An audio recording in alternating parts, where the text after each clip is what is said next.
अस्सलाम वालेकुम प्यारे दोस्तों, आज की इस वीडियो में हम वाट एवर के हवाले से कुछ सेंटेंसेस बनाएंगे और इसे कैसे इस्तेमाल किया जाता है चले देखते हैं।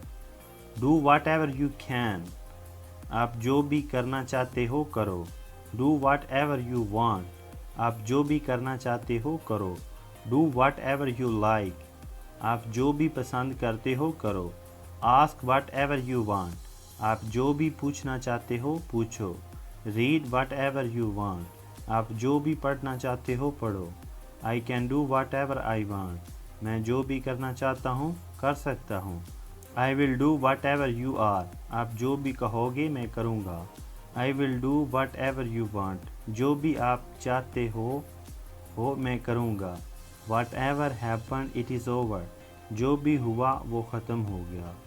आई would be happy to do whatever I can, जो भी मैं कर सकता हूँ मुझे करने में खुशी होगी। Put that things away whatever it is, ये जो भी है इसे परा फेंक दो। She won't listen to you whatever you say, वो आपकी बात नहीं मानेगी जो भी आपका कहना है। Please subscribe this channel and click the bell icon. If you have any question ask me in the comment section. Thanks for watching this video. Good bye.